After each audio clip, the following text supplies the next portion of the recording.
Hello. My name is Mark Middleton, Director of Youth and Children's Ministry at Clio Bethany UMC. Chances are you clicked on this video because, as the title and thumbnail say, we're going to talk about grief and loss today. This is a video I've been so hyping up for the last, 3 weeks I think by now.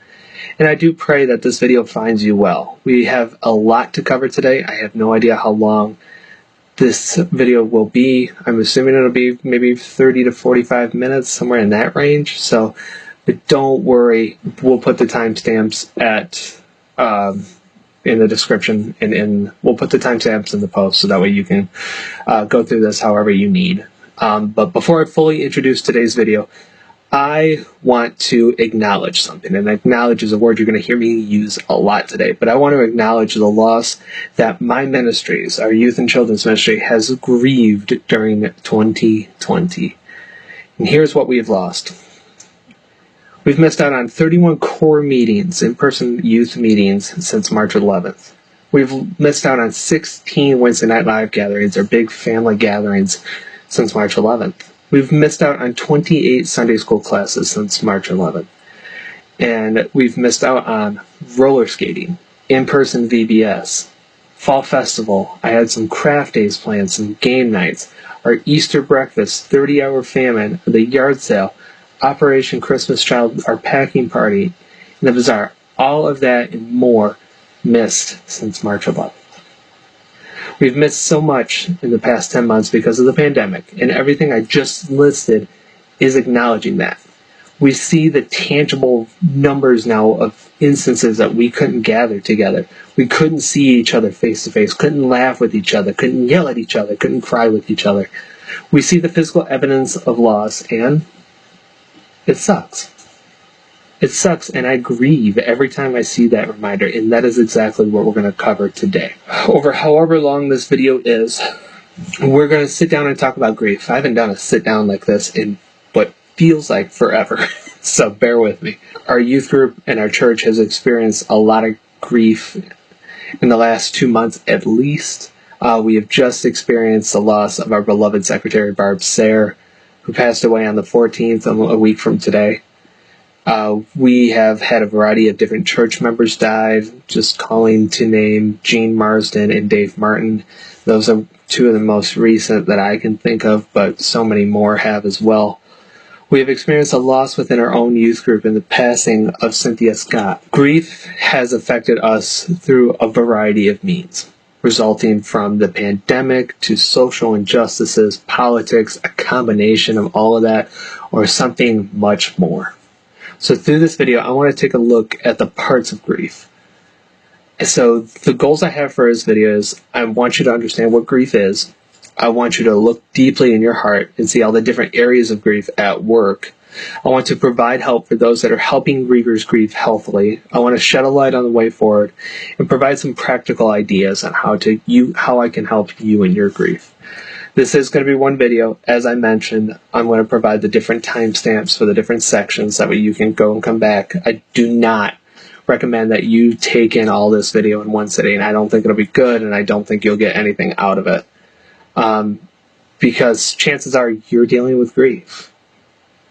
And your brain is already running on fumes at this point.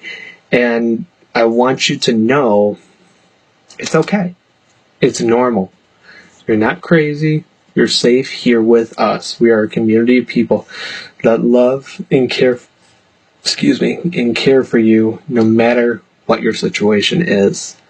This video is a way for me to provide some care, help, comfort, peace, and love in a world in a time where we collectively grieve, but we each grieve separately.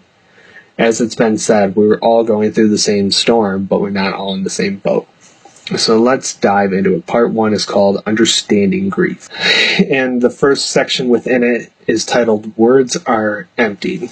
So grief is a natural response of our heart to any real or perceived loss. This can include moves, separation, divorces, rejection, major disappointments, bullying, violence, abuse, death, illness, trauma, etc. Our grief can focus us on the current loss, but it also brings up all the other losses that we have felt. How we've handled those losses is going to greatly influence how we're handling the loss that we are dealing with today, and how teens see the adults, see us, interpret and respond to their and our losses is also going to have a huge impact on their hearts, lives, and relationships. So I want to kind of cover something else too. This video is for everybody that needs it. Obviously, my focus is teens and children, but adults too. This is also for you as far as both learning about your own grief, but also helping others grieve. And the same thing with teens, that follows up with you guys as well. So there is a reality of grief. Everything changes, everything is different, how we process it for both us and those supporting us. So us, when I say as those who grieve, and those who are supporting the griever, is to tell the truth about it.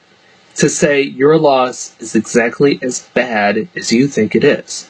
The words of comfort, positivity, and cheer, they mean nothing. The phrases like, you'll come through this stronger than before, they're at peace now, they're not suffering anymore, life will get better, things will get better. Anything like that is not okay to say. Why? Because grief shows an impossibility. There is no making it better. There is no making grief better, because let's face it, grief is hard, it's painful, it hurts, and so many other emotions. People perceive grief to be bad because it hurts. And we talk about getting rid of the pain and relieving the pain and waiting for the moment where there is no pain. We look at grief as something to get out of ASAP, as something that needs healing for us in order to go back to normal, instead of something that is a natural response to loss. And whether that focus is clearly stated or not, it is one of the main reasons why comforting words usually feel anything but comforting during your grieving time. There's a phrase that makes those who are grieving very upset, and it's everything happens for a reason. There's a hidden subcontext behind that phrase and some other phrases that are like that are about becoming better, kind, compassionate because of your loss. It's a result in knowing what's truly important in life, and now that you've learned how quickly life can change. It says that you weren't aware of what was important in your life before the grief. And it says that you weren't kind or compassionate enough or aware enough in your life before this happened. One of the book I read called It's Okay That You're Not Okay says, when you choose to find meaning or grow inside your loss, that is an act of personal sovereignty and self-knowledge. When someone else ascribes growth or meaning to your loss, it diminishes your power, giving subtle shaming or judgment to who you were referring, tells you that you need this somehow. So we've talked about words, but what about time? How long should we grieve? Well, let me say this, and the title of my next part is Grief is Timeless. We have cemented it in our culture, in our society, that grief shouldn't last much more than a couple months. That grief is just like a temporary inconvenience or something minor, surely not something to remain upset over for a long period. And actually, medical doctors label grief that lasts longer than 6 months as a disorder. The descriptions of it include still longing for the person who has died, feelings of injustice, and a pervasive sense that the world can never go back to what it was, and other forms of hopelessness. Now, there is a common thing that most of us have heard before called the 5 stages of grief. It was developed by Elizabeth Kubler-Ross as she listened and observed to people living with terminal diagnoses. It says that the griever is expected to move through a series of clearly delineated, which means just one right after another, stages: denial, anger, bargaining, depression, and eventually arriving at acceptance, at which time their grief work is complete. Now, she later wrote, saying that she regretted writing the stages like she did, that people mistook them as both being linear and universal. So linear meaning the one's going to happen right after each other, it's in a fixed order, and universal means all of us who are grieving go through the same stages. It's not that. Her stages, whether applied to the dying or those left living, were meant to normalize it. They were meant to validate what someone might be experiencing in the swirl of insanity that is loss, death, and grief. These stages were not meant to give comfort, or were meant to give comfort, not create a cage. To go through your grief process healthily depends mainly on your individual experience. So it means these three things: listening to your own reality, acknowledging the pain of your and love of your loss. It means allowing the truth of these things the space to exist without any artificial tether or stages or requirements. Meaning, just let it be. And you may think that it's never going to end. You may think you'll never move on, so how can you? Something that the author, I can't think of her name off the top of my head, I don't have the book with me, came up with, and it's okay that you're not okay, is something that's called the vomit metric. As you progress through your grief journey and you're ready to take the step forward and try different things, try to move past your grieving stages, you're going to see how you feel. So for example, the example she uses, like if you're married and you're ready to take off your ring and leave, if you take it off and you start to feel nauseous, feel sick, it's a sign that you're not ready to move on yet. It's the vomit metric. And you're going to do what you need to do when you need to do it.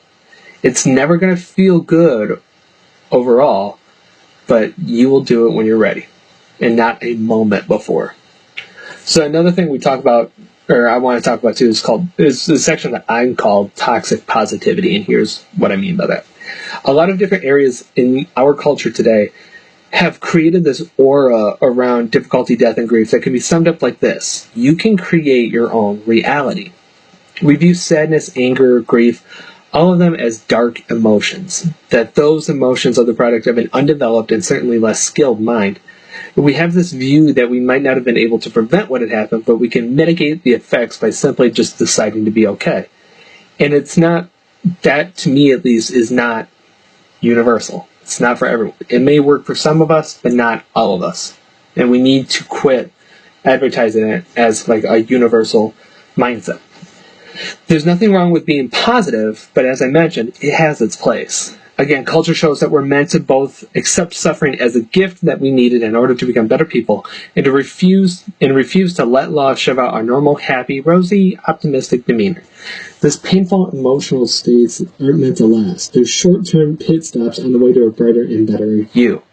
So that's what I mean by toxic positivity is society has created a growth of positive mindsets, and I know I'm one that always preaches on the positive, or at least always attempts to, but as much studying as I've done on grief, this has been one of the bigger things that have stuck out to me. And I can't believe how much I feel like I've grown in grief, in my knowledge of grief and grief counseling, to get to this level of understanding. It blew my mind when I read that. So I hope my toxic positivity stuff isn't taken out of context. There is a reason for it, but there it is. Avoidant behavior. On a personal level, repressing grief creates this internally unsustainable condition where we must medicate and manage our true sadness and grieve in order to maintain this outer semblance of happiness, putting on the mask. It attempts to be heard in any way. It can often show up in substance abuse, anxiety, depression, social isolation. Unheard pain helps perpetuate these cycles of abuse by trapping victims in a pattern of living out and displacing their trauma on others.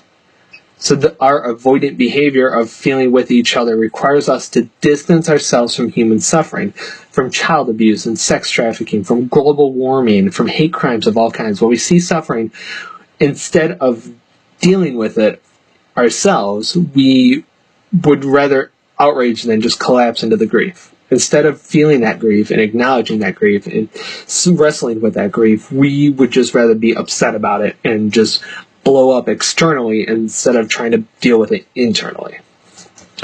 Our approaches to ourselves and our own grief are the most useful, most loving and kind when we find ways to keep our hearts open in the midst of a nightmare, to not lose the sight of love amidst the wreckage. We have to be willing to stop diminishing our own pain so that others can be comfortable around us. And that is the end of part 1. Part 2 begins now. Part 2 is called the inside of the grieving teenage heart. There's a lot of emotions that we deal with grief. Shock, denial, sadness, fear, guilt, and depression are just at the surface. Some of us feel like we're losing it mentally or falling apart physically. teen's world and our own world are changing, and many of the changes are disturbing, unwanted, and painful. There's a phrase I want you to remember, and I'm talking now to those who are watching who want to make a difference in someone else's life in their grief journey. The phrase is this, and I want you to say it with me. I can make a difference. Say that again. I can make a difference. It may not feel like it. It may feel like you're just fighting an uphill battle. It may feel like you're not getting through. But please know to not get discouraged and to remember that you are making a difference just by showing up. Just by showing that you care, showing that they can rely on you, showing that that you will be there for them and you will walk with them through this journey. Remember that you can make a difference. We can look at their entire world and meet our teens where they are. We can be safe people that listen and love instead of trying to fix and control, which has been a big problem area with me, and I'm trying to get better at that. We can choose to walk with them in their stuff, feel their pain, win their trust on a deeper level. We can be real and authentic about our own losses and grief, helping teens realize that they are not alone, not crazy, and that they will survive this. Now I'll talk later, never mind. We need to be open about pain, death, grief, and love in age-appropriate ways. There's children who are grieving. And obviously how we would handle grief, and I mean adult to adult, is different than how a child would handle grief. So we have to watch that. We have to watch how we do it. As we love them where they are, teens can find the courage and strength to move through the roller coaster of their emotions and live with a new sense of purpose.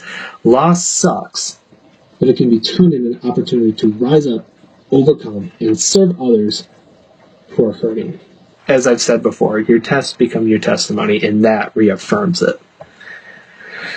So, as I mentioned before, acknowledgement is going to be the word you hear me use a lot, and now it's here. Acknowledgement is the best medicine. Of course, our course of action inside grief is simple, helping you gauge what's normal and find ways to support your devastating heart. Naming this craziness is powerful because it helps to know what's normal when nothing feels normal. And one of the things they offer is to tell their story. Tell their story a lot. Repetition is a safety mechanism. One of the ways that our creative mind tries to reorder our world when it feels like it's fading. We tell the story over and over again because the story needs to be told. We're looking for some way that this even makes sense, even if it can't. If you can't tell your story verbally, find another way. We talk about creative arts later on. But journal, paint, make your grief into a graphic novel with a very dark storyline. Or go out to the woods and tell the trees. It's an immense relief to get your grief off your chest and just to tell without somebody trying to fix it.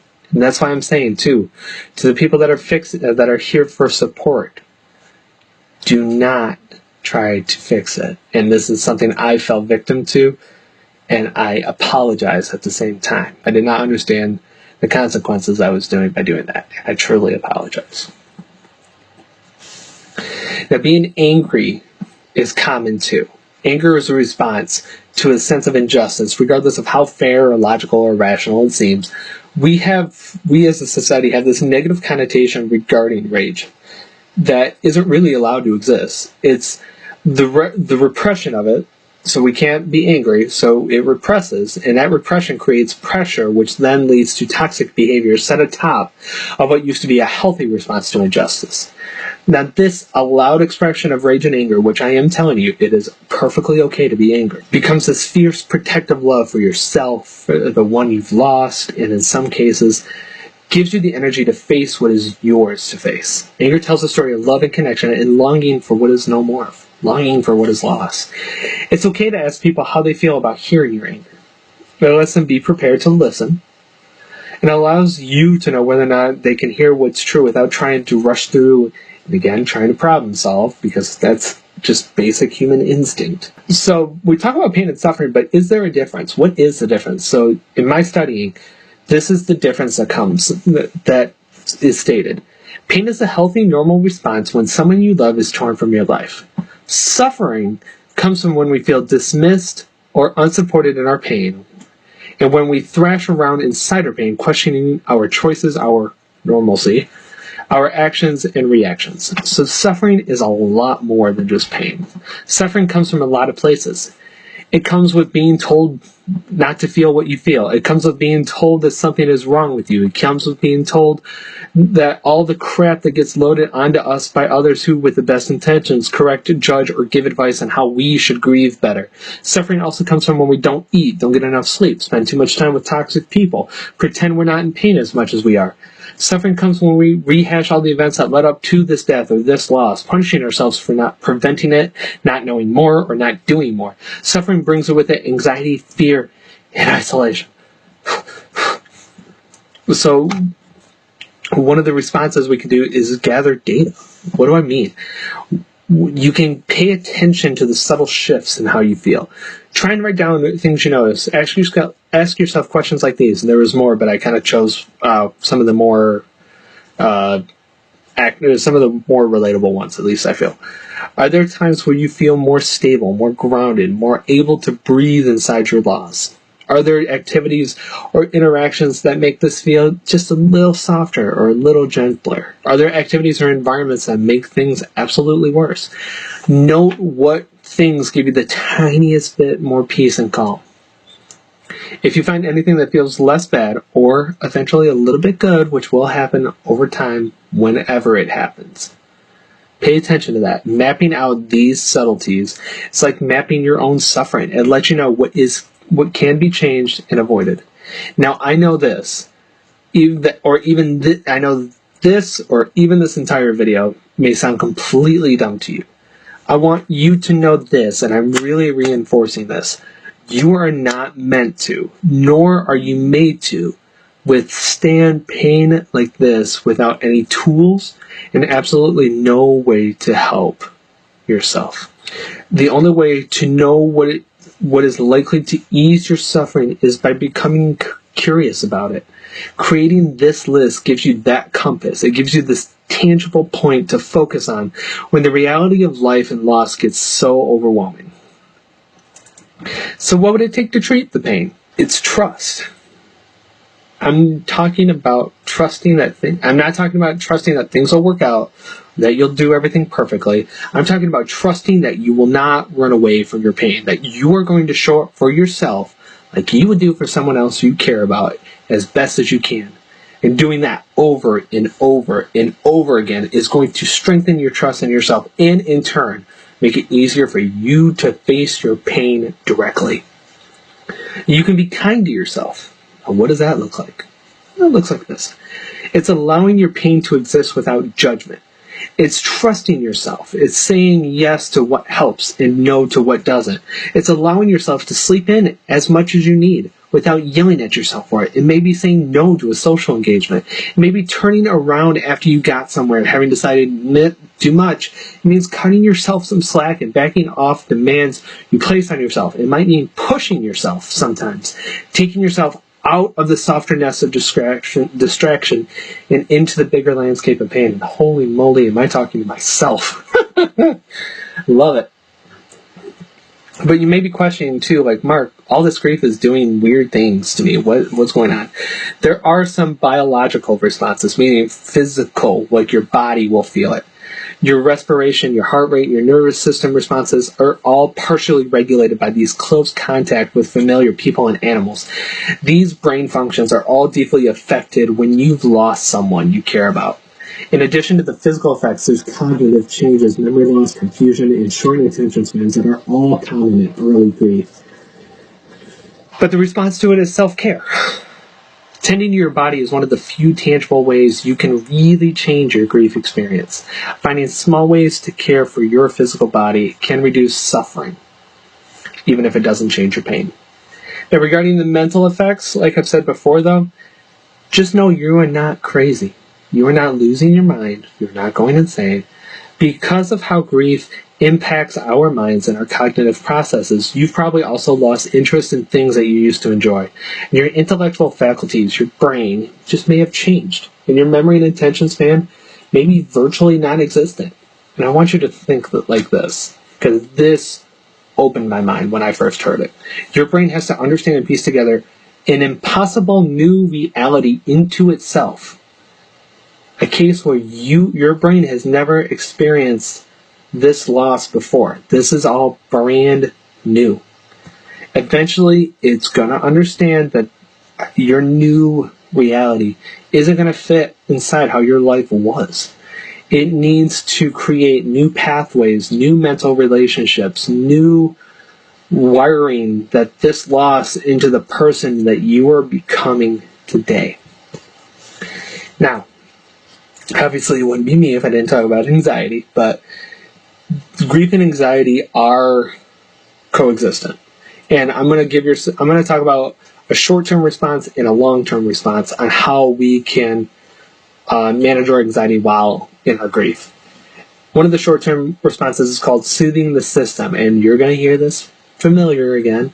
When you feel anxious, I want you to make your exhale longer than your inhale. So a common method is to breathe in for 4 and out for 6. And what that does, studies show that modifying your breathing helps soothe your nervous system when it's agitated, as it normally is during minor anxiety.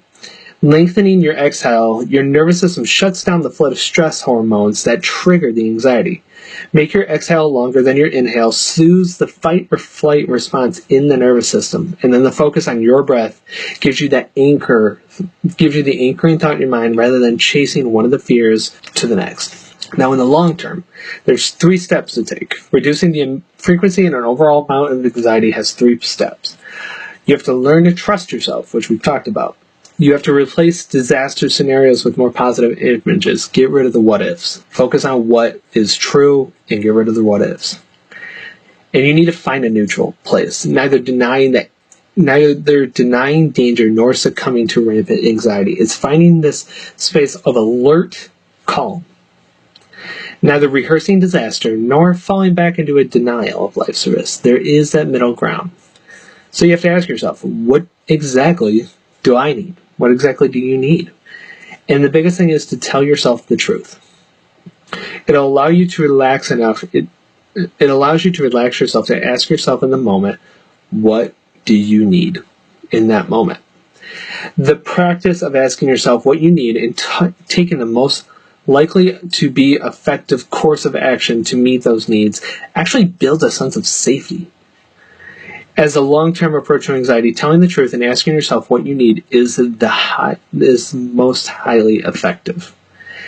There's also words that you need to avoid, and this is both for the helpers and those who are grieving. One of those words is recovery. And recovery means to restore oneself to a normal state, to regain what is lost, or to be compensated by what is taken. By this definition, there is absolutely no point in time when you will recover from a loss. Recovery from a loss is about 3 things. Or grief recovery is focused on 3 things. Listening to your wounds, being honest about how devastated you are, and cultivating patience. Now, I'm not talking about the patience that waits out until you return to normal, but patience in knowing that grief and loss will carve their way through you and change you. Another term is moving on. There's no moving on. There's only moving with. And what that means is it's an integration of all that has come before and all that you've been asked to live. And the last word is hope. This is a word that needs an object, meaning like you have to hope for something or in something. And it's so often presented as an end goal focus. It's tied to the sense of control over the physical outcome of life.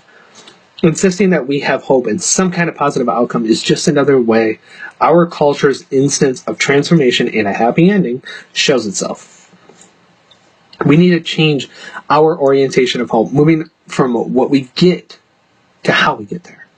We might not hope for a specific physical outcome, but instead hope to live this experience of loss in a way that is beautifully and personally meaningful. And that is the end of part 2. 3 is called Practical Suggestions for Helpers. So this is where those who are watching to support others, this is where you come in. Cumulative grief from early childhood losses, plus additional stressors from current challenging situations, can put a lot of stress on an already embattled teen heart and mind.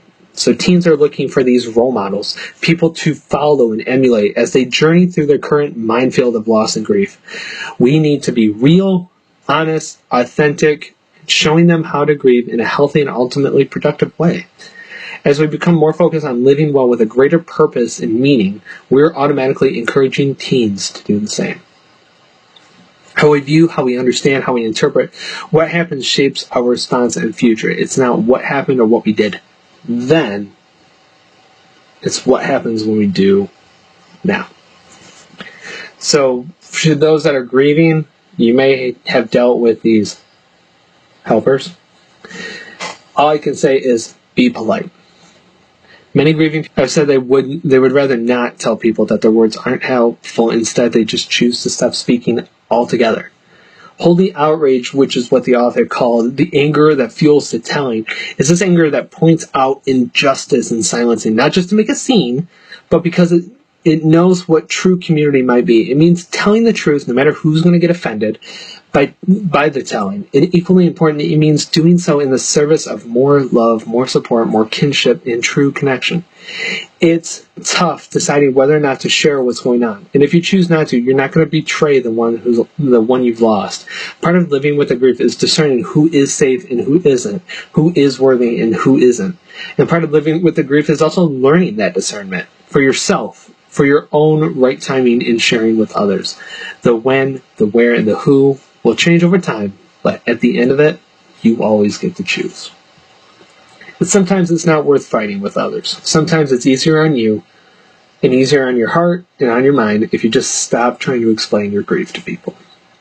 Refusing to explain and depend on your grief doesn't mean you let the other people tell you how you should live. It's about stepping out of the argument altogether by simply refusing to engage in debates about whether or not your continued grief is valid. Doesn't matter. You feel what you feel. If the people in your life can handle and even appreciate you staying true to your own heart, then they'll go on this journey with you. If they can't, let them grow. Time to cut ties. But do it with grace, with clarity, and with love. For the helpers, this is going to be the toughest part. I'm asking you to learn how to do nothing. I am asking you to respond to those who are trying to help grieve by doing absolutely nothing. I'm not telling you to suppress the impulse of removing somebody's pain, but to notice that impulse to make things better and do not act on it. Pause before you give your support or guidance or encouragement. In that pause, you decide what your course of action is, and as I've mentioned, acknowledgement is typically the best response. It seems counterintuitive, I know, but the best way to truly help someone, but the way to truly be helpful to someone in pain is to let them have their pain. Let them share the reality of how much this hurts, how hard it is, without jumping in to clean it up, make it smaller, or make it go away. And be weird about it, too. We just got done talking about what it means to bear witness, everything I just talked about. Grieving people would much rather you stumble through your acts of bearing witness than having you confidently assert that things aren't as bad as they seem. So be weird. Ask about it. Ask about it. Ask the dumb questions. It's okay. You may question, how do you do nothing? Well, believe it or not, I have a list of do's and don'ts. So what I'm asking you to do is don't compare your grief stories. Your grief is not their grief is not your grief. Two separate instances. Do, though, ask questions about their own experience in their grief. Don't fact check and correct. Don't try to correct the details and correct the dates. None of that matters. Do, though, let them have their own experience in it. It does not matter what day they died, how they died. It does not matter. Let them have their own experience. It's okay. Do not minimize their grief. Remember, grief belongs to the griever. Let them have their grief. Don't give compliments to people. We talked about the words of affirmation. You need to remember those compliments, but I'm asking you to remind them that you're there for them. Let them know that they can be a shoulder for them to, you can be a shoulder for them to cry on, an ear to bend, an ear to vent, all that kind of stuff. Don't be a cheerleader too.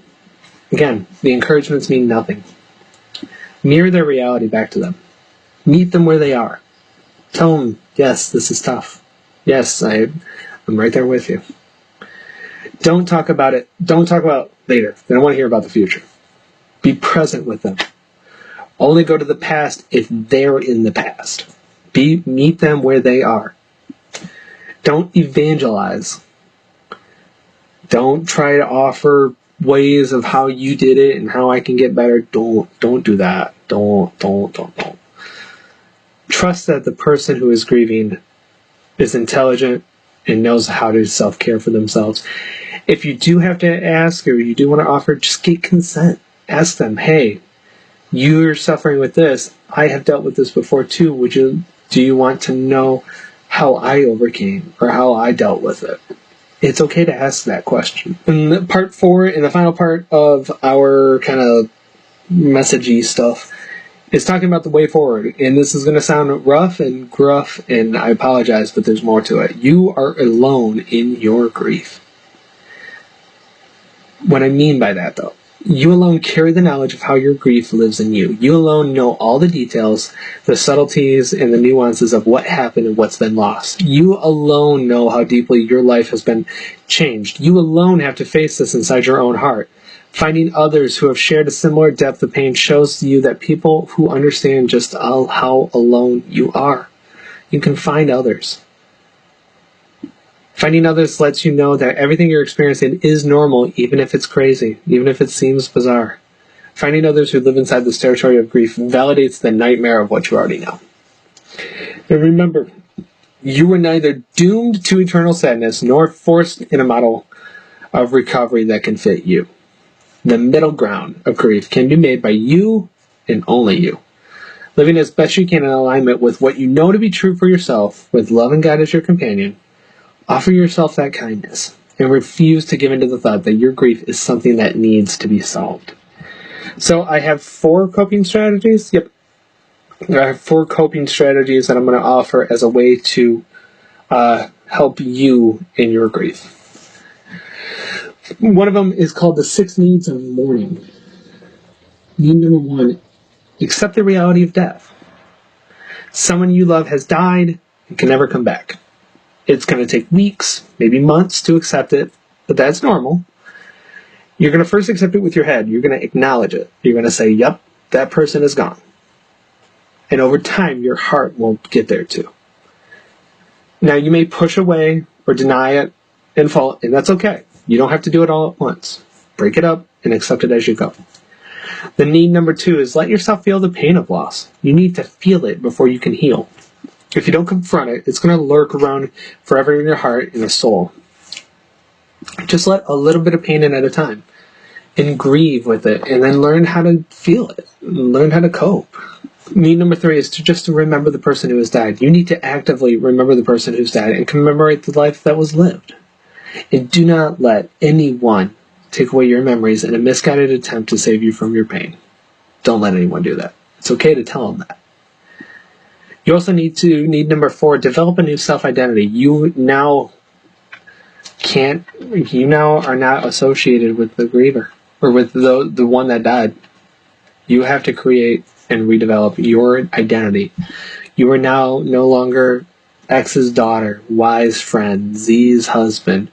You have to find the new you after the grief happens. Need number 5, search for a meaning. We naturally have these questions of meaning and purpose of life and death, and it's okay to question that. And you may need to go on a soul journey if you're in the faith, like I am. Prayer is a healthy option. Talk with a clergy, a pastor. I am available for conversation if you need. Talk with them and learn what life and death just means. And what purpose do you believe you have, if there is one? It's okay to question all that. And the last need, let others help you now and always. As I've mentioned, grief is not an on your own kind of deal. Talk to the adults that care for you. Just listen. Talk to your friends. Join a support group. Just reach out. We'll talk about that in a minute. Coping strategy is just self-care. And there's 3 things. Drink a lot of water. Drink 4 to 5 glasses a day. Drink milk and juice too. Avoid soda, caffeine, and alcohol. Now, funny enough, as I'm writing this, I realized that I grab a cherry vanilla Coke. So it's kind of ironic because I'm still in the middle of my own grief. You have to eat right too. Try to eat two servings of fruit and 3 servings of veggies a day. I know it's hard, and I know you're just wanting junk food, and you're door dashing McDonald's and Burger King and all that to your house. But if you eat the veggies and all that in between, you're less likely to go get the junk food. So just saying, but do what you can at least. And sleep tight. And I'm telling you, sleep when you're tired. Go to bed early. Sleep in when you can. Take naps. All of that is okay. All of that is okay. One that came up that surprised me is something that's called don't techno escape. It's okay to escape reality now and then, like watching TV, playing video games, surfing Facebook, Instagram, Twitter, Snapchat, TikTok, Reddit, whatever. But they should not take the place of real humans in your lives. Not now. When you need other people most. And the part that I'm sure you've been waiting on me to say is seek help if you're really depressed and you're thinking about hurting yourself.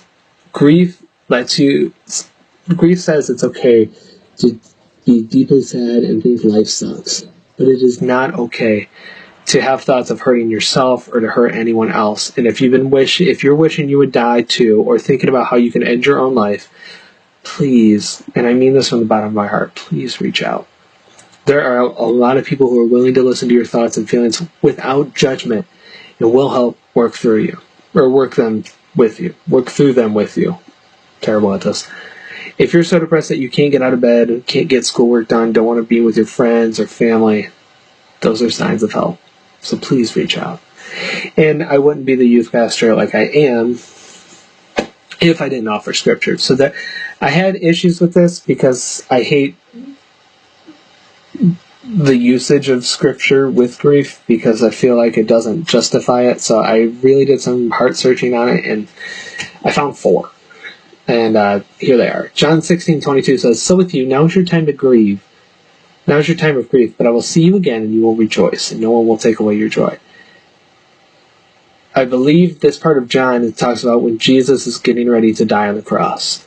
And the disciples are obviously heartbroken and grieving about, losing Jesus like this.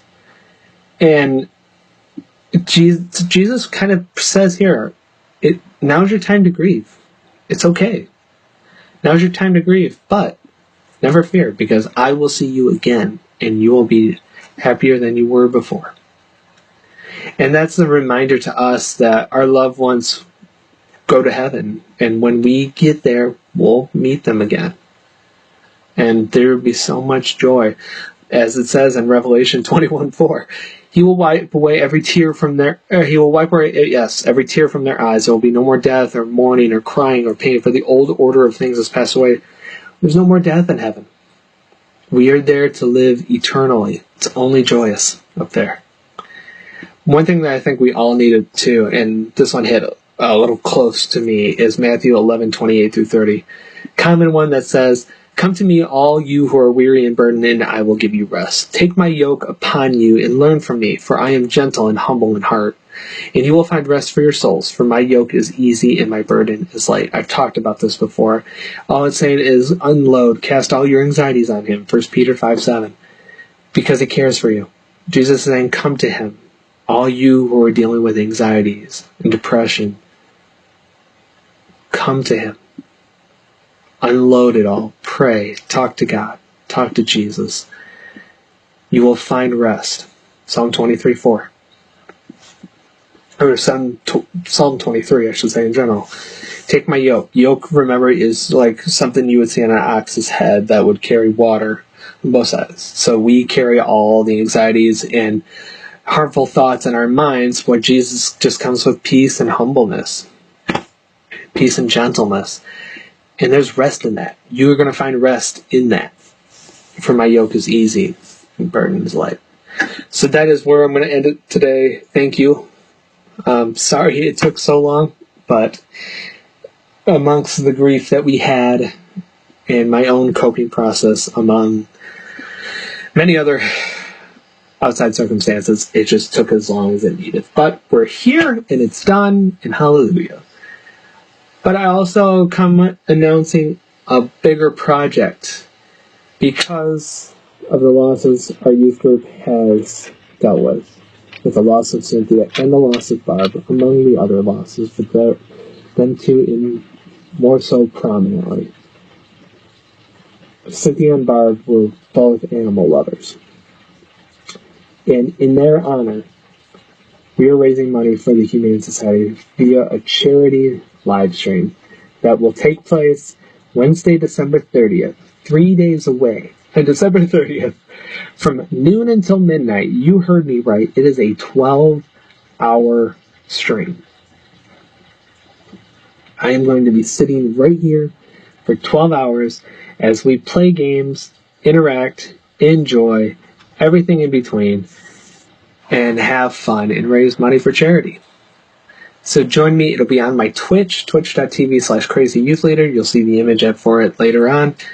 And there will be a post on our Facebook page that has all the information you'll need as far as how to donate. So, but we wanted to do that in honor of both of them. Again, thank you. There's not going to be any announcements or all that. This is just, I don't even know. I've thought about uploading this video as is. I really don't know. But it's done. Here it is. We'll see you in the next one. Bye.